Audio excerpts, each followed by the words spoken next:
میں نے 80% یہودیوں کو اس دنیا سے ختم کر دیا ہے اور 20% کو چھوڑ رہا ہوں۔ میرے مرنے کے بعد تم کو اس بات کا احساس ہوگا کہ کاش میں ان 20% کو بھی ختم کر کے جاتا اور دنیا سے یہودیوں کا نام و نشان مٹا کے جاتا۔ ناظرین، یہ الفاظ تھے ایڈولف ہٹلر کے۔ ناظرین، ہٹلر کا نام سنتے ہی ذہن میں یہ خیال آتا ہے کہ اس نے بڑے پیمانے پر یہودیوں کا قتل عام کیا تھا۔ مگر آخر ہٹلر یہودیوں سے نفرت کیوں کرتا تھا اور اس نے یہودیوں کو جرمنی سے کیوں نکالا؟ ناظرین، یہ وہ سوال ہیں جن کا جواب حاصل کرنے کے لیے کئی کتابیں لکھی گئیں، مگر سب سے درست بات یہ ہے کہ ہٹلر جرمن قوم کو دنیا کی بہترین قوم سمجھتا تھا۔ اس کا خیال تھا کہ صرف جرمن قوم ہی کو دنیا پر حکمرانی کا حق حاصل ہے اور جرمنی کی ترقی کے لیے ضروری ہے کہ ملک سے تمام غدار ختم کر دیے جائیں۔ یہ انسان کی ترقی میں رکاوٹ ہیں۔ ناظرین، پہلی جنگ عظیم میں جرمنی میں رہنے والے یہودیوں نے درپردہ جرمن مفاد کے خلاف برطانیہ اور اس کے اتحادیوں کا ساتھ دیا تھا۔ جرمنی میں رہتے ہوئے جرمنی کے خلاف کام کرنا ہٹلر کے نزدیک ناقابل معافی جرم تھا۔ وہ ان کی پرانی تاریخ سے بھی واقف تھا کہ کیسے انہوں نے اللہ کے پیغمبروں سے بدعہدی کی، اور ایک عیسائی ہونے کے ناطے وہ اس سے بھی واقف تھا کہ یہ یہودی علماء ہی تھے جنہوں نے حضرت عیسیٰ علیہ السلام کو پھانسی دلوانے میں کلیدی کردار ادا کیا تھا۔ اس لیے وہ انہیں ایک لعنت زدہ نسل سمجھتا تھا اور دنیا کو یہودیوں سے پاک کر دینا چاہتا تھا۔ یہودی عیسائیوں کی طرح حضرت عیسیٰ علیہ السلام کو خدا کا بیٹا نہیں مانتے، اور کئی عیسائی حضرت عیسیٰ علیہ السلام کی خدائیت کو ماننے کے اس انکار کو بھی تکبر کی نشانی سمجھتے تھے۔ کئی صدیوں تک عیسائیوں کے چرچ نے انہیں یہ سکھایا کہ حضرت عیسیٰ علیہ السلام کی موت یہودیوں کی وجہ سے ہوئی، جبکہ آج کے مورخین اور چرچ یہ سکھاتے ہیں کہ حضرت عیسیٰ علیہ السلام کو روم کی حکومت نے اس وجہ سے شہید کیا تھا کہ افسران انہیں اپنے اقتدار کے لیے ایک سیاسی خطرہ سمجھتے تھے۔ مذہبی تصادم کے ساتھ معاشی تصادم بھی شامل تھے۔ حکمرانوں نے یہودیوں پر پابندیاں لگا دیں اور ان پر مخصوص ملازمتیں کرنے اور زمین کی ملکیت حاصل کرنے پر پابندی عائد کر دی۔ اسی وقت چونکہ پرانے زمانے کے چرچ سود خوری یعنی پیسے کی سود سمیت لین دین کی اجازت نہیں دیتے تھے، فرانس میں روس کی خفیہ پولیس کے ایک اہلکار زیون کے بڑوں کے پروٹوکولز تیار کیے گئے۔ پروٹوکولز میں یہ کہا گیا کہ یہودی پوری دنیا پر قبضہ کرنے کی سازش کر رہے ہیں۔ ان دستاویزات میں عالمی یہودی لیڈروں کی ایک میٹنگ کے کامنٹس شامل کیے گئے، جن میں انہوں نے پوری دنیا پر قابض ہونے کے منصوبوں کو حتمی شکل دی، اور ان میں یہ واضح تھا کہ یہودی خفیہ تنظیموں اور ایجنسیوں کے ذریعے سیاسی جماعتوں، معیشت، اخبارات اور عوامی رائے کو کنٹرول کرنا اور اپنے مقاصد کے لیے استعمال کرنا چاہتے تھے۔ پروٹوکولز کو دنیا کے مختلف ممالک میں شائع کیا گیا، جن میں ریاستہائے متحدہ امریکہ بھی شامل تھا۔ 9 نومبر 1938 کی رات کو رائخ بھر میں یہودیوں کے خلاف تشدد شروع ہو گیا۔ بظاہر یہ کسی منصوبے کے تحت نہیں ہوا تھا۔ یہ ایک یہودی کے ہاتھوں پیرس میں ایک جرمن افسر کے قتل پر جرمنوں کے غصے کا نتیجہ تھا۔ 2 دنوں میں 250 سے زائد یہودی عبادت گاہیں جلائی گئیں، 7000 سے زائد یہودی کاروباروں میں لوٹ مار کی گئی اور انہیں تباہ کر دیا گیا۔ درجنوں یہودیوں کو مار دیا گیا اور یہودی قبرستانوں، ہسپتالوں، اسکولوں اور گھروں کو لوٹا گیا، جبکہ پولیس اور فائر بریگیڈ کی گاڑیاں دیکھتی ہی رہیں۔ سڑکوں پر بکھرے ہوئے دکانوں کی کھڑکیوں کے شیشوں اور کرسیوں کی وجہ سے اس رات کو کرسٹل نائٹ یعنی ٹوٹے ہوئے شیشوں کی رات کہا جانے لگا۔ ناظرین، اس کے بعد کی صبح جرمنی کے 30,000 یہودی مردوں کو یہودی ہونے کے جرم میں گرفتار کر کے حراستی کیمپوں میں بھیجا گیا، جہاں ان میں سے سینکڑوں افراد مر گئے۔ کچھ یہودی عورتوں کو بھی گرفتار کر کے مقامی قید خانوں میں بھیج دیا گیا۔ یہودیوں کے کاروباروں کو اس وقت تک دوبارہ کھولنے کی اجازت نہیں دی گئی جب تک کہ ان کا انتظام غیر یہودیوں کے ہاتھوں میں نہ دیا گیا ہو۔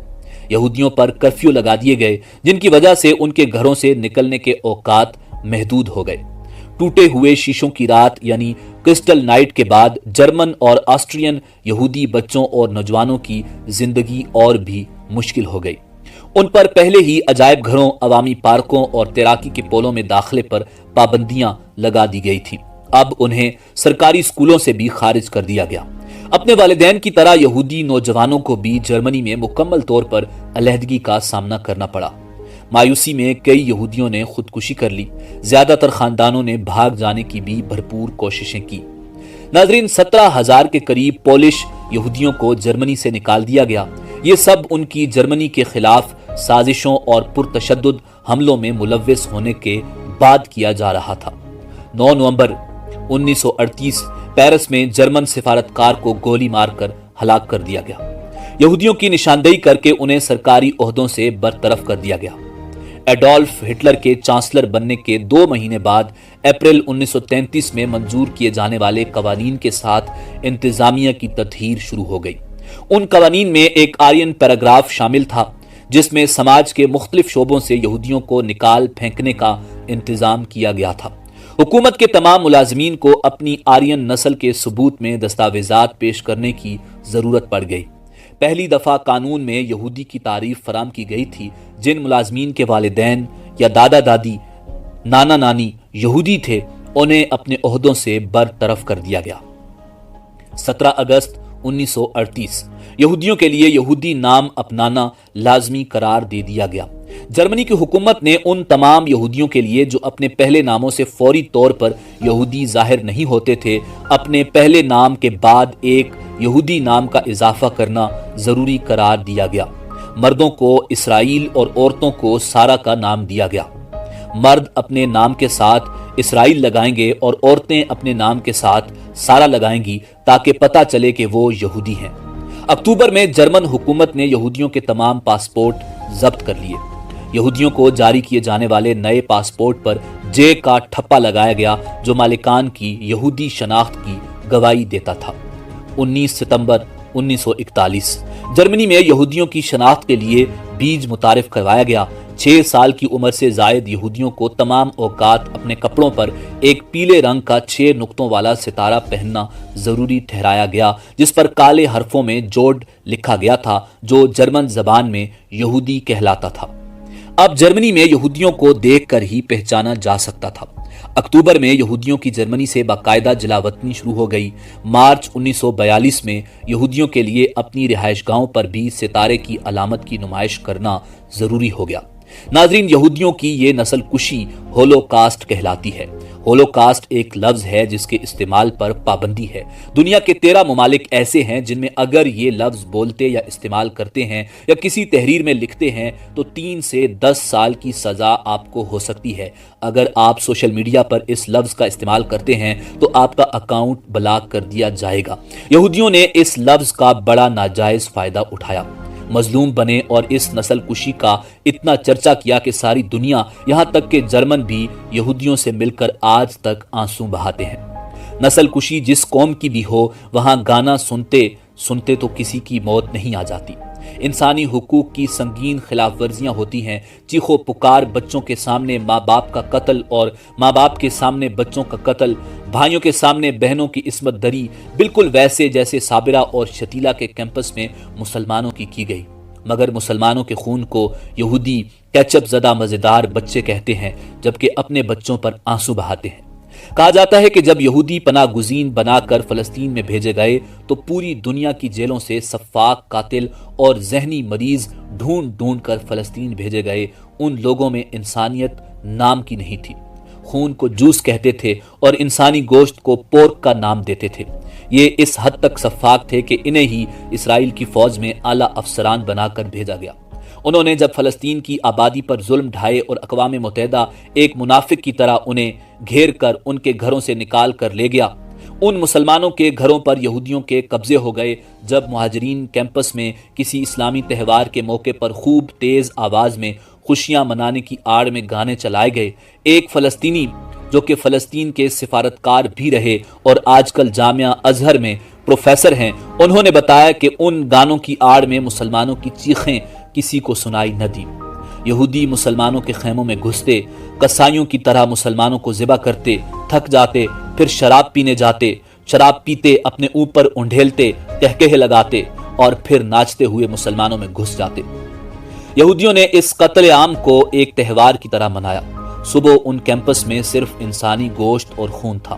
لاشوں کو اس طرح مسلا گیا کہ کسی بھی انسان کی پہچان ممکن نہ تھی۔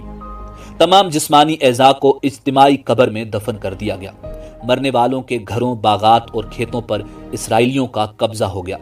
ناظرین، یہ سلسلہ آج تک جاری ہے۔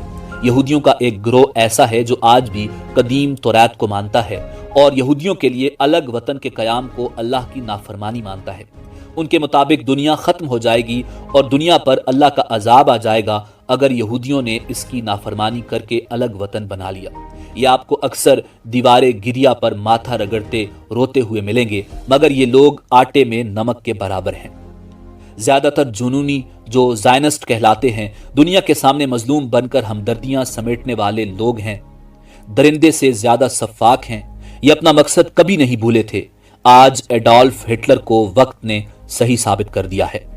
یہودیوں کی جس عالمی سازش کو نازیوں اور روسیوں نے بے نقاب کیا تھا اور جسے روکنے کی کوشش کی تھی، یہودیوں نے پیر جماتے ہی اس پر کامیابی سے کام کرنا شروع کر دیا۔ فرق صرف اتنا ہے کہ اس بار عیسائی دنیا ان کے ساتھ ہے، کیونکہ وہ یہودیوں کو نہ صرف مظلوم سمجھتے ہیں بلکہ ان کے خلاف بات کرنے کو بہت بڑا گناہ بھی سمجھتے ہیں۔ ناظرین، اسی امید کے ساتھ اجازت دیجیے کہ آپ کو ہماری ویڈیو پسند آئی ہوگی۔ ملتے ہیں اگلی ویڈیو میں۔ اللہ رب العزت آپ کا حامی و ناصر ہو۔